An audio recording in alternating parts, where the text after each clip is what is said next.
Buenos días, jóvenes. ¿Cómo están? En esta oportunidad vamos a desarrollar nuestro tema. No se ha podido hacer en tiempo real, dado que ustedes son conscientes que no hay electricidad y por ende el servicio de internet también se ha visto afectado. Estoy grabando esta clase para subirlo a la web para que ustedes puedan ayudarse y puedan ampliar un poco más la teoría que se les está alcanzando. Voy a ampliar la explicación sobre este tema. Como ya hemos venido viendo en clases anteriores, hemos estado hablando acerca de la computadora y cómo ésta ha evolucionado a través del tiempo. Hablábamos que en sus inicios pues el hombre no tenía una herramienta cómo manejar, cómo gestionar la información, ni mucho menos cómo almacenar esta información, que es básicamente en lo que consiste la informática. Y también hablábamos pues que la computadora es la herramienta fundamental de la informática. Entonces, hablemos de la computadora. ¿Qué cosa viene siendo la computadora? La computadora es una herramienta, es un dispositivo electrónico que nos permite ejecutar acciones a través de ciertas instrucciones que nosotros, los usuarios, le hacemos para que pueda hacer cálculos, sean numéricos o de procesos matemáticos. También otros nombres por los cuales se les conoce, ordenadores, otros le denominan PC, tiene diferentes denominaciones.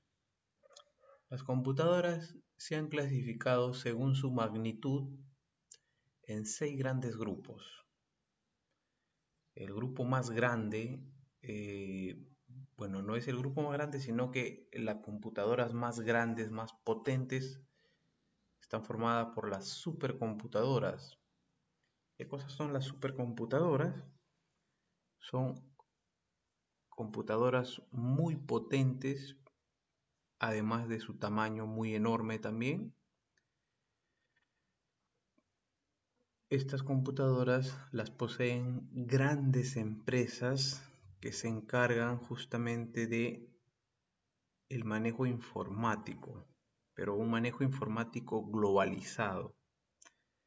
Menciónese en ejemplo a estas computadoras como grandes servidores que manejan muy grandes cantidades de información, como los servidores que tienen los buscadores de internet.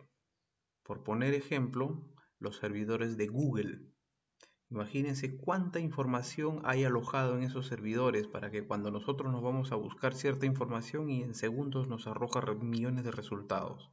Ahora imagínense cuántos millones de usuarios en el mundo al mismo instante hacen consulta de esa información.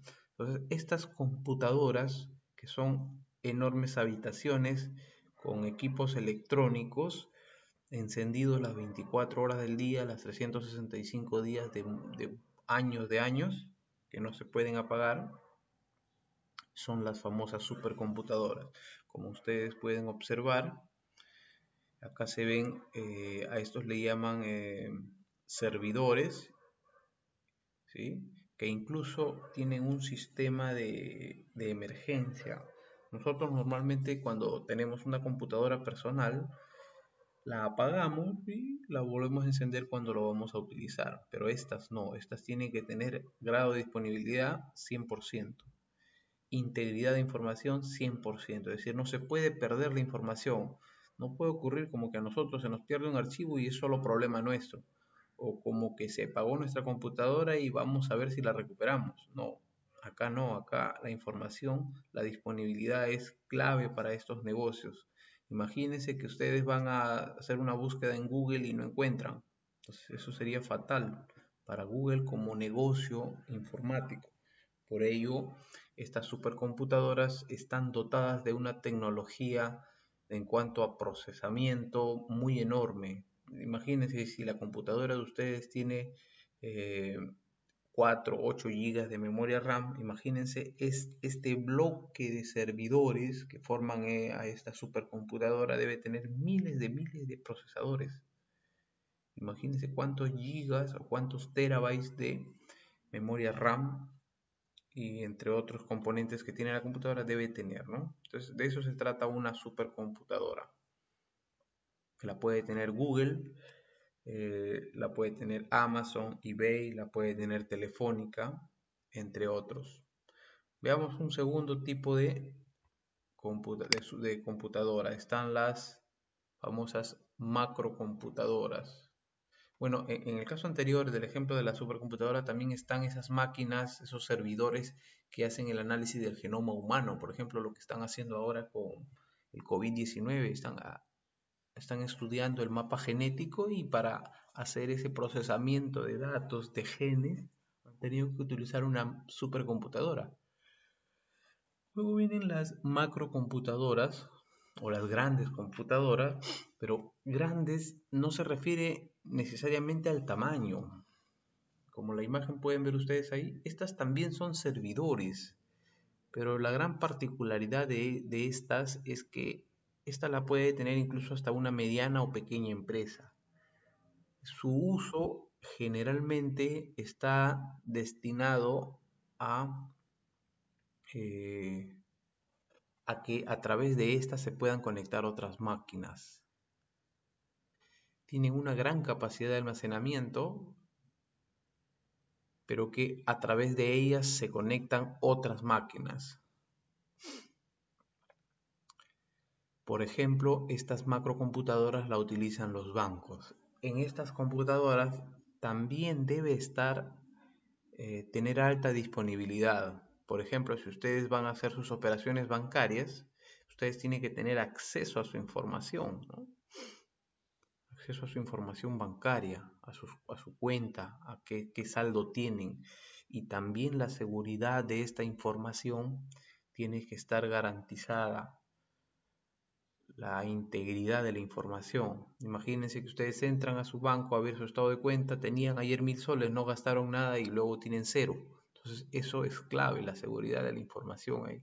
Por ello que esta gran computadora, esta macrocomputadora que es un servidor, que lo tienen por ejemplo los bancos, las universidades, imagínense que ustedes habían estudiado en la universidad X y luego van a ver y sus datos de estudiante o de egresado o de titulado no figuran. Entonces es como si no hubieran estudiado. Entonces estas macrocomputadoras lo que permiten es tener el registro disponible, íntegro y confiable, pero ya no a nivel globalizado como son las supercomputadoras, sino sectorizado. Es decir, sector educación, ok, solo a mis alumnos.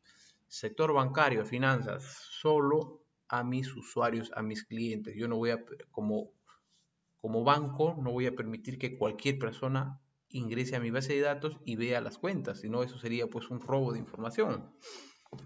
Y además estas macrocomputadoras, por ser servidores, permiten hacer millones de operaciones al mismo tiempo.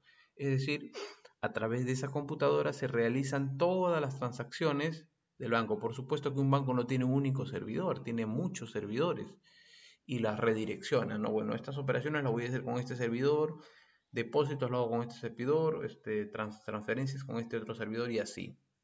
Retiros, registro con este otro servidor. Al mismo tiempo se dan todas esas operaciones. Como les puse de ejemplo, las macrocomputadoras las pueden tener los bancos, las universidades, que es donde registran a sus estudiantes, donde registran sus matrículas, donde registran sus notas, entre otra información. Las mini computadoras ya son una versión reducida de las macrocomputadoras. Mainframes son marcos.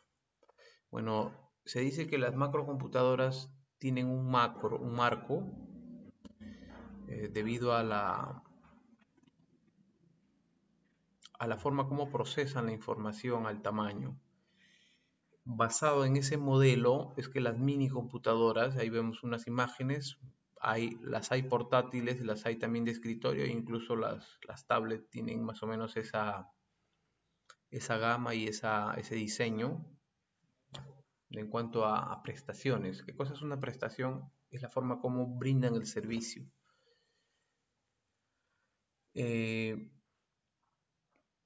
el tamaño de memoria es mucho más reducido respecto a las macrocomputadoras. Las macrocomputadoras pueden tener 64 GB de memoria RAM, 128 GB. En cambio, las mini computadoras pueden tener 8 GB, 16 GB de memoria RAM. La capacidad de almacenamiento puede ser de 1 tera, de 500 GB, de 400 GB a menos. Por otro lado, tenemos las estaciones de trabajo, también llamadas workstations, que en inglés significa estación de trabajo, en español. Estas computadoras han diseñado para trabajar en equipo, es decir, para conectarse a través de una red a otras computadoras de una gran capacidad. Estas se ven normalmente en las organizaciones o comúnmente las vemos pues en las cabinas de internet, donde hay un conjunto de máquinas que son administradas por un servidor, por una máquina principal, y a través de estas se pueden pues a través de estas estaciones se pueden imprimir en red, se pueden enviar información en red, se conectan incluso a internet a través de esa red. Esa es una estación de trabajo. Cada una de esas máquinas que forman esa red de una cabina, por ejemplo, son una estación de trabajo. A nivel organizacional, a nivel de empresa, dentro de una empresa todas las máquinas están interconectadas en red de alguna manera, a través del internet, a través de la red para que puedan enviarse archivos, documentos, y se considera cada uno de estos puntos de una de esas oficinas como una estación de trabajo. Veamos el siguiente. El quinto tipo de computadoras son las computadoras personales. Pero básicamente en sus inicios se les denominaba computadoras personales a las computadoras de la marca IBM, las computadoras compatibles o similares. Las computadoras de la marca Apple, las Mac, las Macintosh y modelos similares también se les denominaba computadoras personales. Son un tipo de microcomputadoras, pero que tienen bajo precio. Es decir, ya no necesariamente las compran las empresas, sino también las personas. Las personas para su uso personal en su casa las adquieren. Hoy en día, pues estas computadoras personales se han usado mucho hasta años anteriores, todavía se siguen utilizando por su gran disponibilidad, por su costo bajo, ¿sí? Sí, son de muy bajo costo, así que son accesibles a las personas, a los usuarios comunes y corrientes como ustedes, como yo, ¿sí? Para estudiantes, para profesionales, son de muy acceso económico. Luego tenemos las computadoras portátiles o como les llamaban notebook. Estas computadoras, valga la redundancia de su nombre, portátiles, surgieron en la quinta generación, pero que han ido evolucionando hasta nuestros tiempos actuales. Hoy en día tenemos que estas computadoras, llamadas también notebook o laptop o netbook, laptop básicamente porque netbook se caracterizan porque básicamente por la red, ¿sí? Que han sido diseñadas para desarrollarse en red, en internet. Estas computadoras, como son portátiles, no dependen 100% de estar conectados todo el tiempo a la energía eléctrica. Entonces por ello han sido dotadas de una batería que las mantiene funcionando por un periodo de tiempo y luego pues tienen que ser recargadas o ser alimentadas de energía, ¿no? Para que puedan seguir funcionando. Esto nos da pues una independencia a la electricidad y de alguna manera si se va el fluido eléctrico y mi máquina está cargando, bueno, ya tiene algo de carga, entonces mis archivos no se van a poder perder, digamos, ¿no? Tienen una propiedad particular que han de alguna manera han migrado también a las computadoras personales, que es una de las funciones de hibernación, que lo vamos a ver cuando lleguemos a configuración del sistema operativo. Sucede que para estas máquinas portátiles podemos hibernarlas. Y bueno, en términos sencillos, hibernarlas es como si la máquina entrara en un proceso de dormir, y todas las tareas, las ventanas, archivos y páginas web que están abiertas permanecen así cuando nosotros volvemos a encender la máquina. Es como si se hubiese dormido y todo hubiese quedado congelado ahí. Es una de las funciones muy útiles. Yo la utilizo y de repente alguno de ustedes la ha utilizado alguna vez. Muy útil para cuando estamos haciendo un trabajo y no queremos que se mueva nada, ahí queda todo, ¿no? Las netbooks son cada vez más pequeños, pero también su limitación es en cuanto a proceso. Es decir, es una versión de laptop, pero mini, una versión mini en cuanto a tamaño, en cuanto a capacidad de procesamiento, de almacenamiento. Tiene menos disco duro, tiene menos memoria RAM, tiene un procesador más liviano. Esas son las netbook, y básicamente tiene la propiedad de poder conectarse también a internet. Fueron diseñadas para trabajos sencillos, no han sido diseñadas, una netbook no ha sido diseñada para un trabajo de ingeniería, por ejemplo, donde le podemos instalar el AutoCAD, donde podamos instalarle pues, programas pesados de diseño. Normalmente para trabajos de ofimática, para oficina, fácilmente una netbook se adapta a esas exigencias. Luego tenemos pues, hemos visto ya las 6 clases de computadoras, desde la más grande hasta la más pequeña, y incluso en las computadoras personales hemos visto aquellas que son de escritorio, como las computadoras personales, las tipo PC, y las portátiles, que también son personales o también las utilizan en las organizaciones. Antes de cerrar el tema de portátiles, las portátiles no solo tienen esa forma, sino que hoy en día vemos que las tablets también son un tipo de computadoras portátiles. Tienen toda la tecnología que tiene una laptop.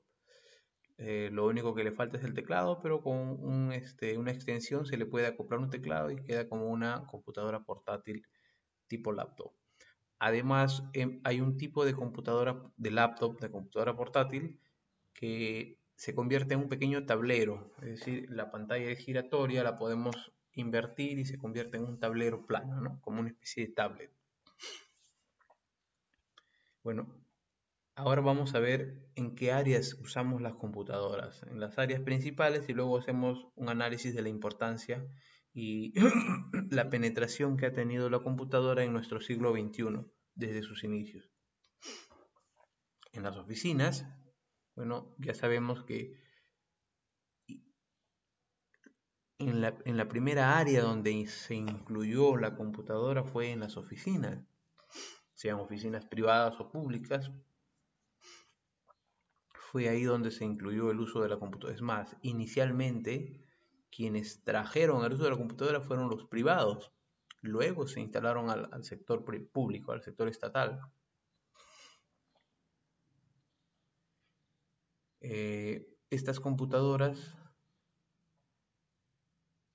son el complemento de las comunicaciones de los teléfonos en las computadoras, y han reemplazado de alguna manera a los teléfonos, con hoy en día pues utilizar los correos electrónicos, con los mensajes multimedia, dado que en una llamada telefónica yo no podía enviar pues un documento. A través de la computadora con el internet podemos reemplazar toda la información que enviábamos por teléfono, hablada o por fax, la podemos reemplazar. Ha cumplido un papel clave en el control administrativo, dado que toda la documentación que era física hoy en día la podemos tener digital. Los oficios, los documentos, las solicitudes las tenemos digitalizadas en archivo, en Word. El manejo de la contabilidad en una oficina, en una empresa, ha avanzado a pasos agigantados. Tan es así que la información contable la tenemos disponible en un 2x3, como se diría en términos simples. Los inventarios, el registro de clientes, usuarios, proveedores, la gestión de clientes, gestión de proveedores, podemos tener dentro del control administrativo, podemos tenerlo disponible en nuestras oficinas gracias a la herramienta de la computadora. En el sector salud, en los hospitales, desde que se incluyó a la computadora como herramienta de apoyo a la gestión de la salud, se ha podido gestionar el registro de pacientes, el registro de las historias clínicas para poder tener una mejor respuesta, una respuesta más rápida. En cuanto a equipos tecnológicos modernos que son computarizados, que son manejados por computadora, han ayudado mucho se podría decir que al mejoramiento del paciente. Equipos que antes eran simplemente mecánicos o electrónicos, pero que no eran automatizados, como las computadoras que nos regulan nuestros signos vitales, como lo que hoy en día vemos, los respiradores artificiales que son regulados por computadora, los que se está utilizando pues en el COVID, ¿no? Las bombas de cobalto para hacer baños de cobalto del cáncer, los equipos de tomografía, los equipos de radiografía que utilizan pequeñas computadoras o bueno, que un sistema computacional para su manejo. Eso es en cuanto al sector salud. En cuanto a la industria en general, se ha penetrado tanto la computadora a nivel industrial que hay muchas actividades que se verían mutiladas si dejara de funcionar la computadora en sus procesos. Es decir, se ha hecho tan dependiente de la computadora que la producción depende mucho de la intervención de la computadora, aparatos médicos, aparatos industriales, aparatos, máquinas que van de la mano con la programación de una computadora, la industria automovilística, la industria de los alimentos, la producción de los alimentos hasta los aparatos que controlan los vuelos de los aviones. En la industria hay controles hechos por las computadoras que si éstas dejaran de funcionar se verían reflejadas en grandes pérdidas económicas e incluso pérdidas de trabajo. Sin embargo, esto también ha impactado en el empleo y desempleo de personas, es decir, que con la inclusión de la computadora es necesario que haya un usuario quien maneje esta computadora, pero en su reemplazo, esta computadora está reemplazando a varias personas en sus áreas de trabajo, es decir, ha desplazado recurso humano también. Ha requerido quienes la manejen, pero ha desplazado a quienes va a reemplazar, ¿no? Con su trabajo. En el sector agropecuario,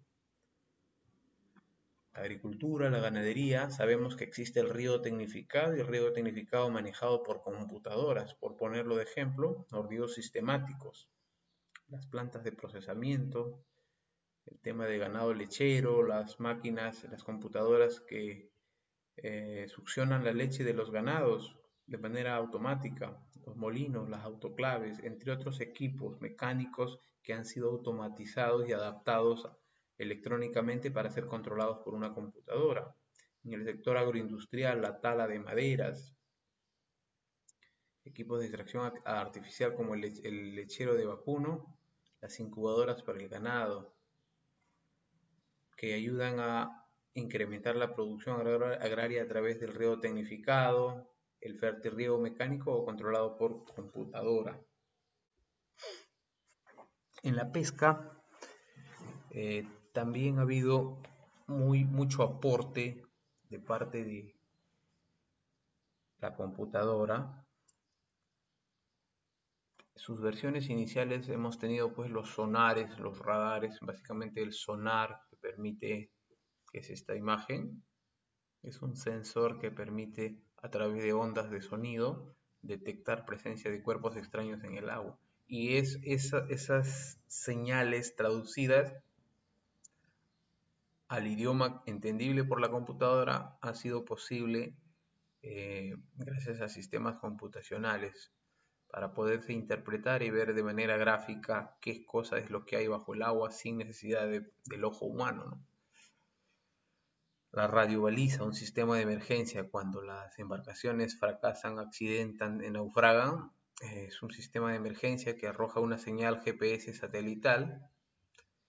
Los paneles digitales en las embarcaciones, en las plantas de procesamiento, los sistemas de trazabilidad en la acuicultura para ver un inicio, dónde inicia el proceso de acuicultura, cómo se va moviendo el producto en diferentes áreas, en diferentes sectores, hasta finalmente su producto final o el tamaño final del producto comercial. Multiparámetros que nos permiten medir rangos o parámetros ambientales como la temperatura, oxígeno, el clima, la humedad, la salinidad, oxímetro, entre otros equipos inteligentes que tienen ya pequeñas computadoras dotadas para arrojarnos resultados, información.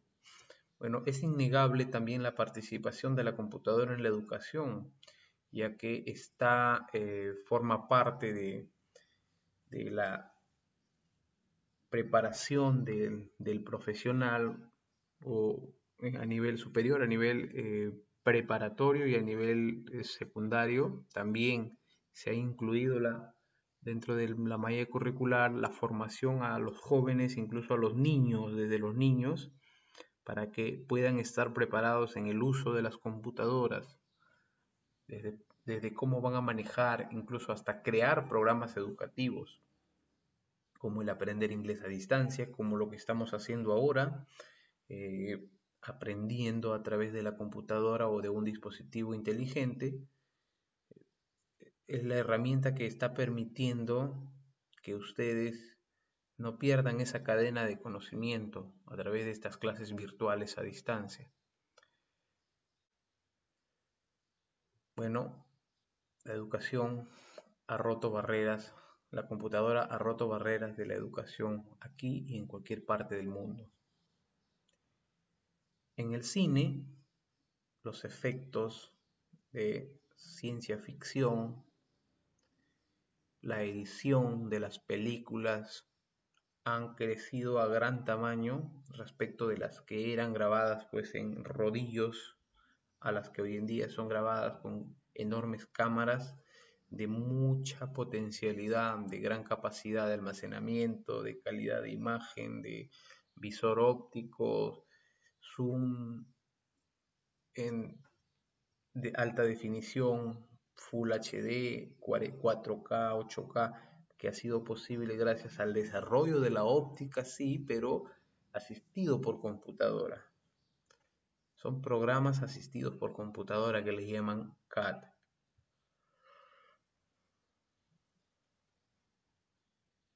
Hace más de 30 años se hacían las películas como las de los 10 mandamientos de Cleopatra o obras del cine.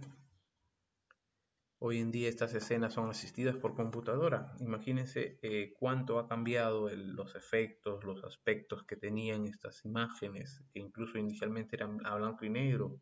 Hoy en día son en alta definición. Tan es así que si las vemos en 3D, parece que esas personas que están en la pantalla estuvieran en nuestro ambiente, ¿no?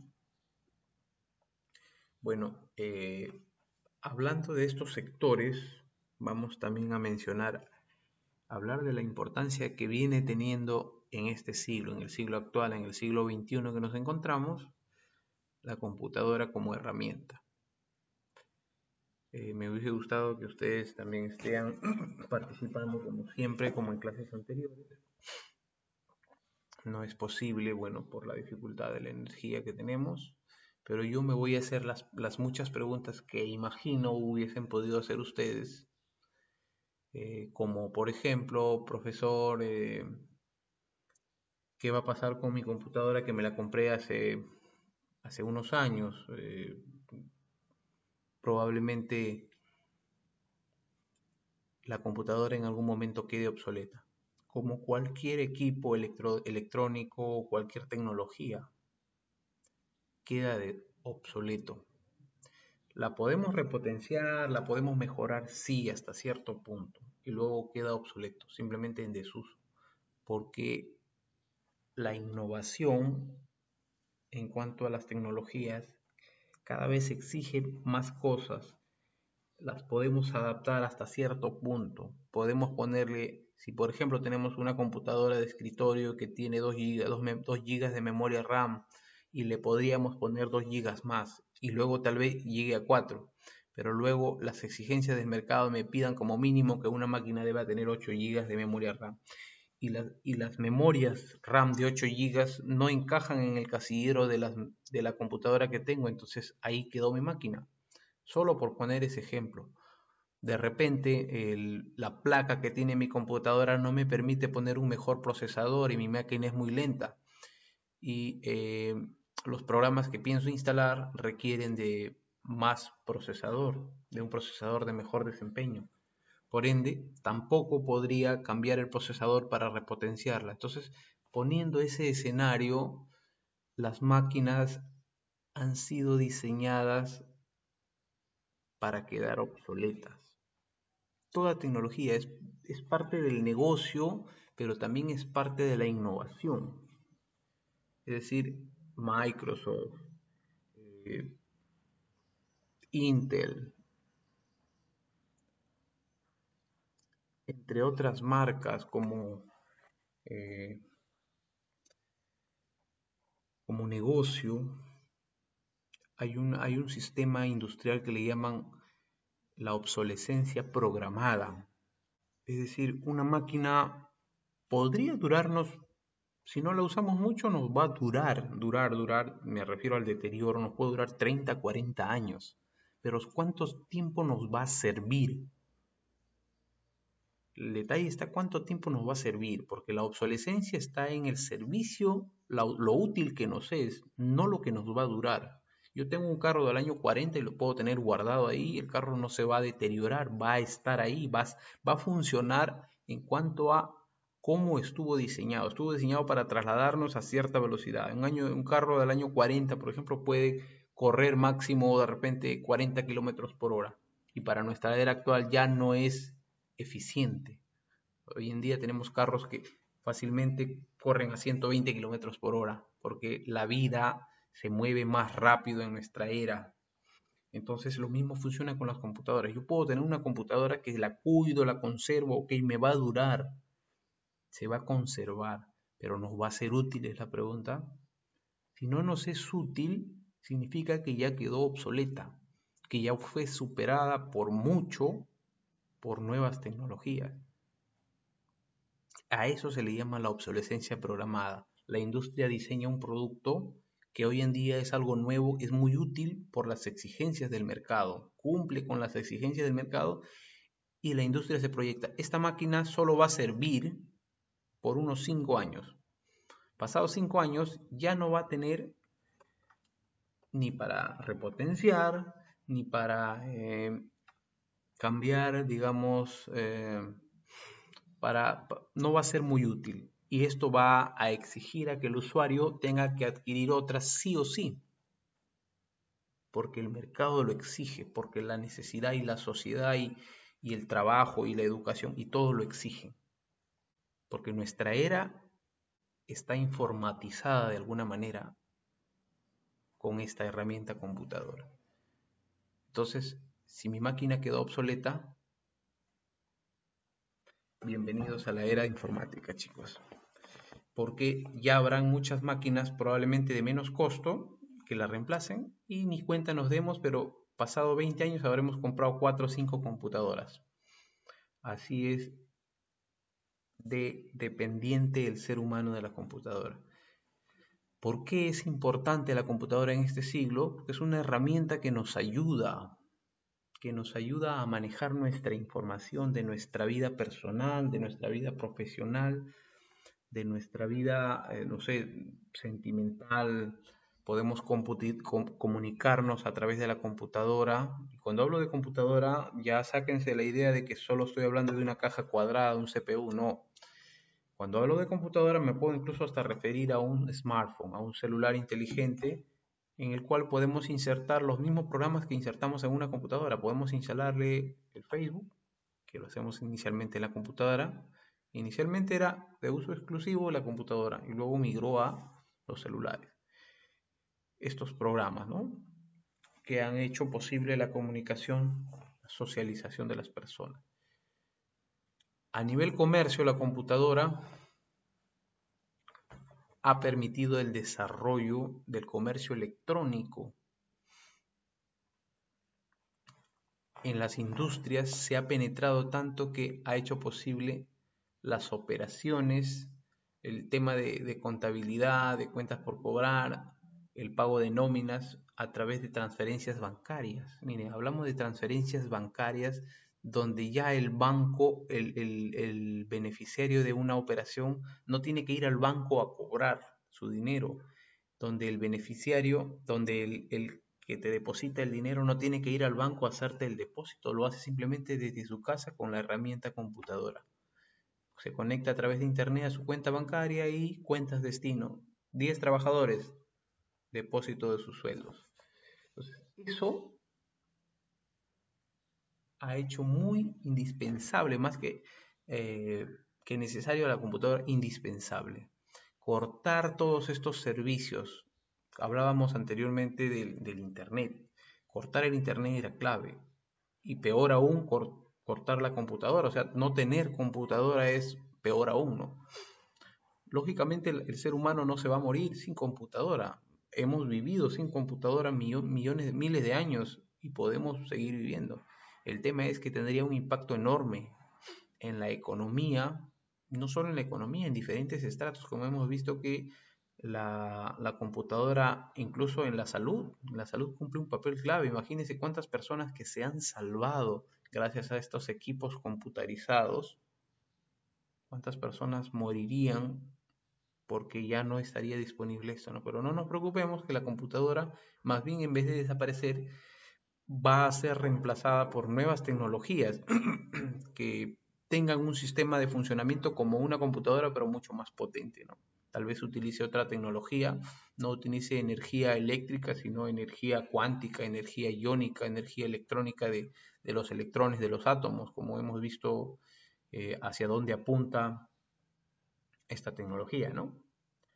Bueno, chicos, sin duda alguna, nuestra vida, nuestra manera de vivir sigue cambiando con la computadora y espero que les haya servido este resumen. Espero también sus consultas en cuanto se restablezca la energía a través de WhatsApp, nuestro grupo que tenemos, para poder ampliar y si es necesario programar una sesión adicional hoy por la tarde. Esperemos que el problema de energía se resuelva para poder completar lo programado. Tenemos un examen, lo tengo programado para hoy, así es que vamos a estar coordinando en el transcurso del día para aplicar este examen. Bueno chicos, conmigo es hasta acá. Nos hemos pasado un poco del tiempo, pero no hay problema.